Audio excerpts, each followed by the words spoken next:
ನಮ್ಮ ನ್ಯೂಸ್ಗೆ ಸ್ವಾಗತ. ನಾನು ಪುಷ್ಪ ಮಚ್ಚಿನ. ಇದೀಗ ಹೆಡ್ಲೈನ್ಸ್. 400 ಕೆವಿ ತಂತಿ ಅಳವಡಿಸಲು ರೈತರ ವಿರೋಧ, ರೈತರಿಗೆ ಎಸಿ ಹರ್ಷವರ್ಧನ್ ವಾರ್ನಿಂಗ್. ಹಿಂದೂಗಳ ಮನಸ್ಥೈರ್ಯ ಕುಗ್ಗಿಸುವ ಕಾರ್ಯ ಖಂಡನೀಯ, ಹಿಂದೂ ಜಾಗರಣ ವೇದಿಕೆಯಿಂದ ಎಚ್ಚರಿಕೆ.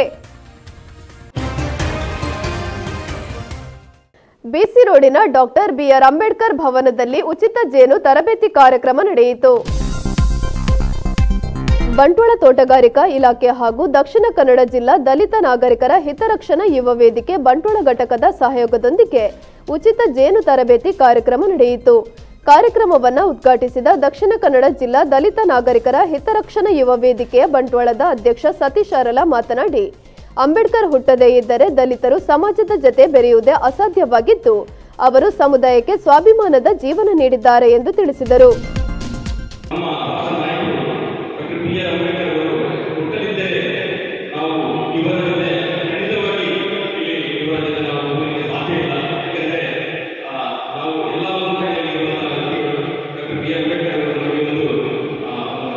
ಹಿಂದೂಗಳ ಮನಸ್ಥೈರ್ಯ ಕುಗ್ಗಿಸುವ ಕಾರ್ಯ ಖಂಡನೀಯ ಎಂದು ಹಿಂದೂ ಜಾಗರಣ ವೇದಿಕೆ ಎಚ್ಚರಿಕೆ ನೀಡಿದೆ.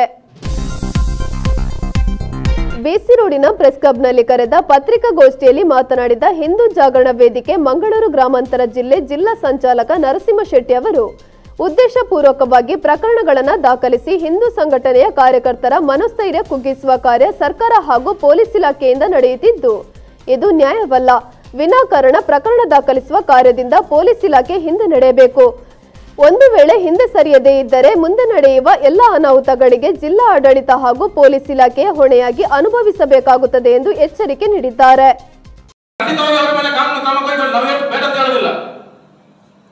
ವಿಟ್ಲದ ಭಾಗದಲ್ಲಿ ಅಥವಾ ಯಾವುದೇ ಭಾಗದಲ್ಲಿ ಕೂಡ ಯಾವುದೇ ರೀತಿಯ ಕಮ್ಯುನಲ್ ಚಟುವಟಿಕೆಗಳು ನಡೀತಾ ಇಲ್ಲ, ಇಲೆಕ್ಷನ್ ಇಲ್ಲ, ಇದರಲ್ಲಿ ಕೂಡ ವಿವೇಚನೆ ಮಾಡಬೇಕು. ಒಂದು ಇಲೆಕ್ಷನ್ ಮತ್ತೆ ಅಷ್ಟಮಿ ಬರ್ಲಿಕ್ಕೆ ಗೊತ್ತಿಲ್ಲ, ಚೌತಿ ಬರ್ಲಿಕ್ಕೆ ಗೊತ್ತಿಲ್ಲ, ನವರಾತ್ರಿ ಬರ್ಲಿಕ್ಕೆ ಗೊತ್ತಿಲ್ಲ, ಎಲ್ಲ ಸಂದರ್ಭದಲ್ಲಿ ಬಾಂಡ್ ಹ್ಯಾಂಡ್ ಓವರ್, ಸಮಾಜದ್ರೋಹಿ ಕೆಲಸವನ್ನು ಮಾಡುವಂತ ಎಷ್ಟು ಜನರಿಗೆ ಬಾಂಡ್ ಹ್ಯಾಂಡ್ ಓವರ್ ಮಾಡಿದ್ದಾರೆ, ಏನ್ ಮಾಡಿದ್ದಾರೆ, ಇದನ್ನ ಉತ್ತರ ಕೊಡಬೇಕು. ಇದನ್ನ ನಾವು ಕೇಳಲಿಕ್ಕೆ ಬಯಸ್ತಾ ಇದ್ದೇವೆ.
Bhadra electronics furnitures and home appliances Naveen Madantyar.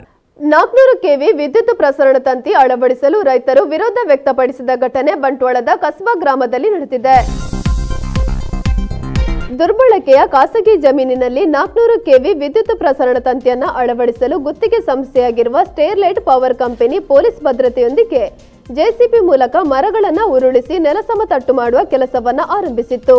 ಈ ಬಗ್ಗೆ ಸ್ಥಳೀಯರಿಂದ ಮಾಹಿತಿ ಪಡೆದುಕೊಂಡ ರೈತ ಸಂಘ ಹಾಗೂ ಸಂತ್ರಸ್ತ ರೈತ ಹೋರಾಟ ಸಮಿತಿಯ ಪ್ರಮುಖರು ಸ್ಥಳಕ್ಕೆ ಧಾವಿಸಿ ಸಭೆ ನಡೆಸದೆ ಕಾಮಗಾರಿ ನಡೆಸಲು ಬಿಡುವುದಿಲ್ಲ ಎಂದು ಪಟ್ಟು ಹಿಡಿದರು.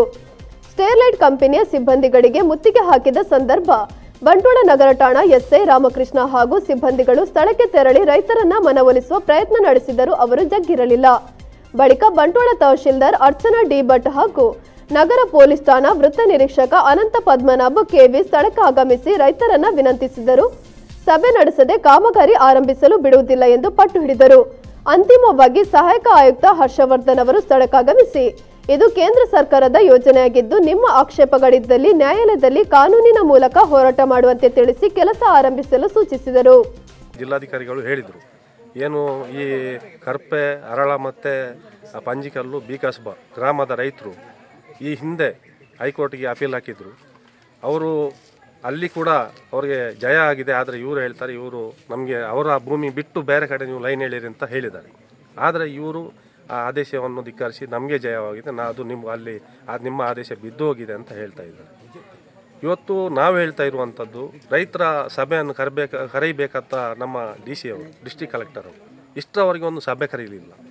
ಅದು ಅಲ್ಲದೆ ಒಂದು ಉಡಾಫೆಯಾಗಿ ಇಲ್ಲಿ ಅಧಿಕಾರಿಗಳು ಉತ್ತರ ಕೊಡ್ತಾ ಇದ್ದಾರೆ ನಮಗೆ. ನಾವು ರೈತರು ಹೇಳ್ತಾರೆ, ನಾವು ರೈತರು ಯಾವುದೂ ತಪ್ಪು ಮಾಡಿಲ್ಲ. ನಮ್ಮ ಪೂರ್ವಜರಿಂದ ಉಳಿಸ್ಕೊಂಡಂಥ ಭೂಮಿ ಇದು, ಫಲವತ್ತಾದ ಭೂಮಿ ಇದು. ಈ ಭೂಮಿಯನ್ನು ನಮ್ಮ ಮಕ್ಕಳಿಗೆ ಮುಂದಿನ ಪೀಳಿಗೆ ಉಳಿಸುವಂಥ ಜವಾಬ್ದಾರಿ ಕೂಡ ನಮ್ಮ ಮೇಲೆ ಇದೆ. ಅದಕ್ಕೋಸ್ಕರ ನಾವು ಇಷ್ಟೇ ಒತ್ತಾಯ ಮಾಡ್ತೇವೆ, ಸರ್ಕಾರಕ್ಕಾಗಲಿ ಅಧಿಕಾರಿಗಳಿಗೆ ಇಷ್ಟೇ ಒತ್ತಾಯ ಮಾಡ್ತೇವೆ. ನೀವು ಇದಿಷ್ಟು ಈ ದಿನದ ಸುದ್ದಿ. ನಿರಂತರ ಸುದ್ದಿ ಹಾಗೂ ಮನೋರಂಜನೆಗಾಗಿ ನೋಡ್ತಾ ಇರಿ ನಮ್ಮ ನ್ಯೂಸ್.